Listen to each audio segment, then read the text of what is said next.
네, 오늘 우리에게 주신 하나님의 말씀은 신약성경 디모데전서 1장 1절에서 11절의 말씀입니다. 디모데전서 1장 1절에서 11절의 말씀을 제가 읽겠습니다. 우리 구주 하나님과 우리의 소망이신 그리스도 예수의 명령을 따라 그리스도 예수의 사도된 바울은 믿음 안에서 참 아들된 디모데에게 편지하노니 하나님 아버지와 그리스도 예수 우리 주께로부터 은혜와 긍휼과 평강이 내게 있을지어다. 내가 마게도냐로 갈 때 너를 보내어 에베소에 머물라 한 것은 어떤 사람들을 명하여 다른 교훈을 가르치지 말며 신화와 끝없는 족보에 몰두하지 말게 하려 함이라.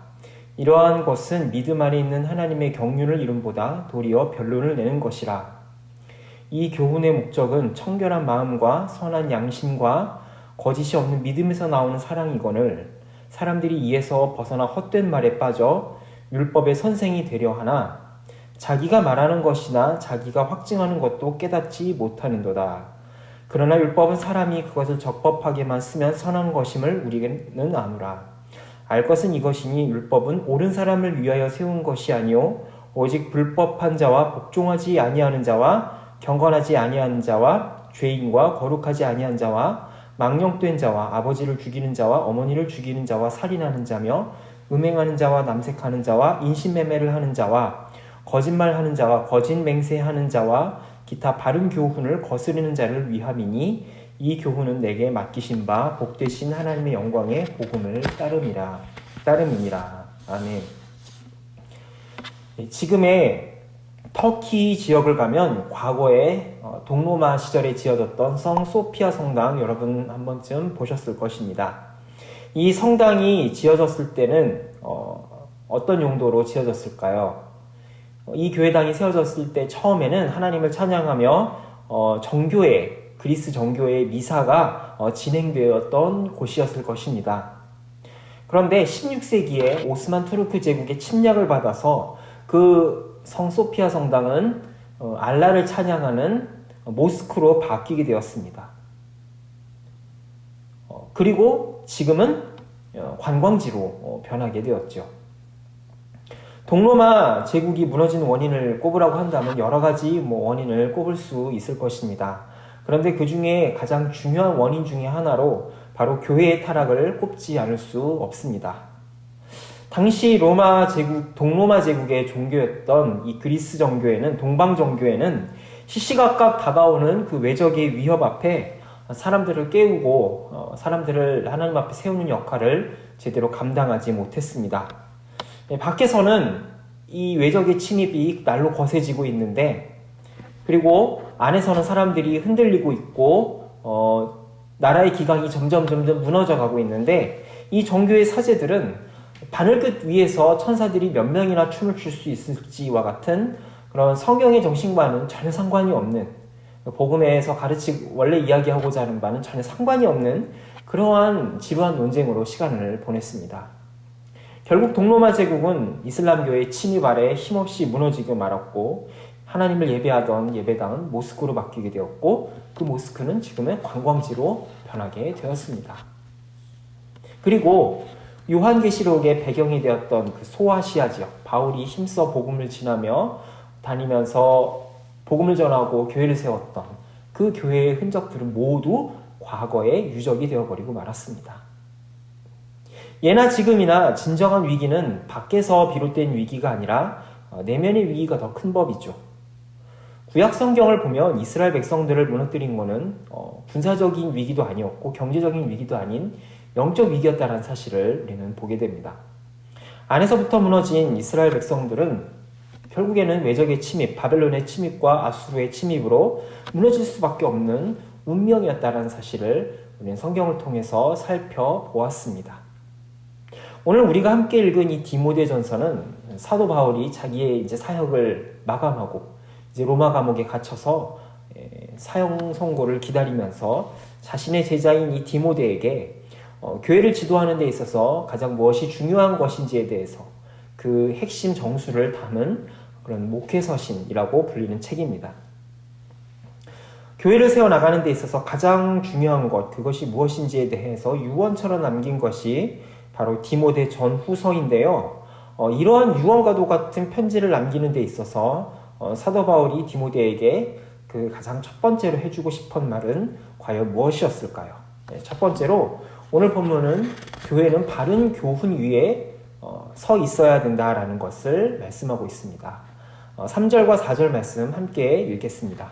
내가 마게도냐로 갈 때에 너를 권하여 에베소에 머물라 한 것은 어떤 사람들을 명하여 다른 교훈을 가르치지 말며 신화와 끝없는 족보에 몰두하지 말게 하려 함이라. 이런 것은 믿음 안에 있는 하나님의 경륜을 이름보다 도리어 변론을 내는 것이라. 아멘. 오늘날 교회가 세상 속에서 자기 역할을 감당하기 위해서는 정말로 필요한 것들이 많이 있습니다. 인적인 자원도 필요하고 재정도 필요하고요. 건물들이나 프로그램도 당연히 있어야 합니다.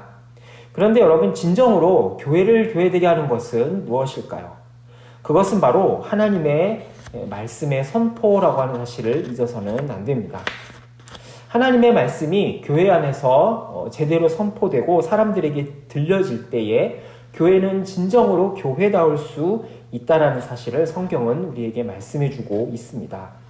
그래서 교회는 끊임없이 성도들에게 성경을 가르치고 이단을 막아내며 바른 교훈을 지키기 위해 노력해 왔습니다. 특별히 이러한 바른 말씀의 선포가 제대로 이루어지지 않았던 시기가 역사 속에 있는데 바로 중세의 시기를 들 수 있죠. 중세 로마 카톨릭 교회는 그때 당시 예배라고 할 수 있는 미사의 전체를 다 라틴어로 했습니다. 사람들은 알아들을 수 없는 라틴어로 진행되는 미사와 설교 속에서 그 어느 말씀도 이해할 수가 없었고 그저 그들의 예배 참여는 미신적인 행위에 불과하고 말았습니다. 그래서 하나님께서는 마르틴 루터와 장 칼빈 같은 사람을 일으키셔서 종교개혁을 일으키셨고 성경을 번역하게 하셨고 강단에서 자기의 나라로 알아들을 수 있는 언어로 말씀이 선포되게 하셨습니다. 자, 그런데 오늘 사도 바울은 교회가 조심해야 될 다른 교훈에 대해서 오늘 4절 말씀에서 이렇게 말씀하고 있는데요. 믿음 안에 있는 하나님의 경륜을 이름보다 도리어 변론을 내는 것을 주의하라고 이야기하고 있습니다. 자, 하나님의 말씀이 사람의 생명과 영혼을 살리는 것이 아니라 다툼과 변론의 도구로 전락하게 되는 것을 조심하라고 하는 말씀이죠. 사도 바울은 왜 이렇게 말씀했을까요? 그것은 바로 교회 안에 침투해 있는 자칭 유대의 율법 교사라는 사람들을 경계하게 하기 위함이었음을 우리는 알아야 됩니다. 특별히 오늘의 말씀 7절을 보게 되면 뭐라고 나와 있죠? 그들은 율법의 선생이 되려 하나 자기가 말하는 것이나 자기가 확증하는 것도 깨닫지 못하면서 사람들에게 어려운 말씀을 가르친다라고 이야기합니다. 다시 말해서 자기도 제대로 무슨 말인지도 모르면서 사람들에게 아는 체하고 가르치고 있다는 것이죠. 하나님의 말씀이 사람을 살리는 능력이 아니라 자기의 지식을 자랑하는 도구로 쓰는 것에 대해서 사도 바울은 경고를 하고 있습니다. 앞에 제가 이야기하면서 종교개혁 이야기를 했죠. 종교개혁의 수많은 결과들과 열매들이 있지만 가장 큰 것은 바로 성경을 자기 나라 말로 번역해서 사람들이 들을 수 있는 자기 나라 말로 이해할 수 있는 언어로 설교할 수 있게끔 했다라는 것에 가장 큰 의의가 있습니다. 여러분, 이것은 무엇을 의미할까요? 성경이 자기 나라 말로 번역이 되어서 듣게 되었다. 설교를 라틴어가 아니라 자기 나라 말로 들을 수 있게 되었다. 만일에 종교개혁이 없었으면 지금 우리는 여기서 라틴어로 해야 되는 그런 설교를 들어야 되는 거죠. 이건 무엇을 의미할까요? 이것은 바로 하나님의 말씀이 어떤 가진 사람, 특별한 어떤 문자를 알거나 글을 아는 사람의 특별한 사람의 전유물이 아니라 바로 오늘 우리들에게 인격적으로 다가오시는 하나님의 다가오심이라는 사실, 그거를 회복하고 있다는 사실을 우리는 잊어서는 안 될 것입니다. 자, 그렇다면 오늘 우리가 추구해야 될 진정한 말씀의 능력은 무엇일까요? 오늘 5절에서 사도 바울은 이렇게 말씀합니다. 함께 있는 자리에서 5절의 말씀 읽어보시겠습니다. 이 교훈의 목적은 청결한 마음과 선한 양심과 거짓이 없는 믿음에서 나오는 사랑이거늘 이라고 사도 바울은 진정한 말씀의 능력을 이야기합니다. 진정한 말씀의 능력은 우리를 교만하게 하는 것이 아니라 바로 우리를 선한 양심과 거짓이 없는 믿음과 그에서 비롯되는 사랑으로 우리를 인도한다라고 성경은 우리들에게 이야기해주고 있습니다.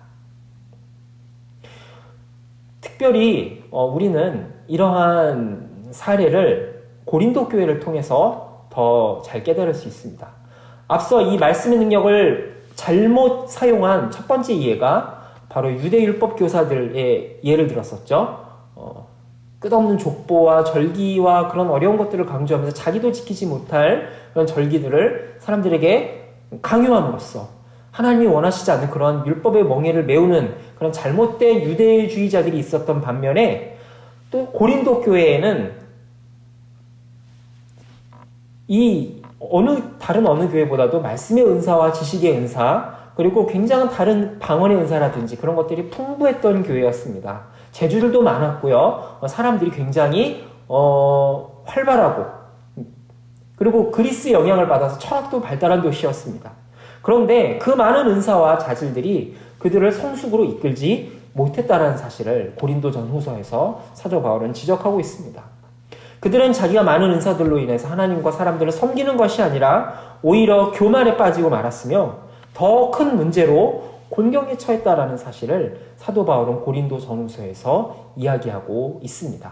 하나님이 주신 지혜와 지식의 은사, 방언의 은사, 이러한 은사들이 원래 하나님이 그들에게 주시고자 했던 목적과는 다르게 쓰임으로 말미암아서 교회와 사람들을 살리는 것이 아니라 오히려 곤경과 문제로 이끌어 버렸다라는 것이죠. 오늘 우리가 추구해야 될 진정한 말씀의 능력은 무엇일까요? 그것은 말씀을 듣고 읽어서 내 머릿속에 지식 하나를 더 쌓아놓는 것, 그 자체만으로도 물론 중요한 것이지만 그 말씀을 듣고 들을수록, 배우면 배울수록, 암송하면 암송할수록 우리의 속사람이 하나님을 닮아가며 주님 앞에 겸손해지는 것이, 그리고 사람들과 교회를 섬겨가는 그런 손길들이 더 공교해지는 것, 그것이 바로 성경을 주신 목적이라는 사실을 우리는 알아야 할 것입니다. 또한 이 사랑의 능력으로 말씀이 울려 퍼질 때에 교회는 진정으로 사람들을 살리는 생명의 구조선의 역할을 감당할 수 있을 것입니다. 요한계시록을 보게 되면 7교회가 나와서 하나님의 책망과 꾸중 그리고 칭찬을 듣는 것을 보게 됩니다. 특별히 이 중에 에베소 교회라고 있는데요. 이 에베소 교회는 다른 어떤 교회보다도 이단에 대해서 굉장히 단호하고 바른 교훈을 지키기 위해 애썼던 교회입니다. 이제 사도 바울이 사도행전을 보게 되면 에베소 교회를 떠나면서 에베소 교회의 장로들과 지도자들에게 너희들을 흐트러뜨리라고 하는 늑대가 이리때가 올 것인데 그 이리때에 맞서서 내가 너희들에게 전해준 복음을 지키라고 명령했었던 적이 있습니다. 그래서 이 에베소 교회 장로들과 지도자들은 이 바울이 전해준 복음을 지키기 위해서 굉장히 애썼던 그런 교회였습니다. 자, 그런데 역설적이게도 이러한 열심이 그들로 하여금 처음 사랑을 잃게 만들고 말았습니다. 이단을 막아내면서 어느도 자기도 모르는 사이에 처음 사랑을 잃어버리게 된 것이죠.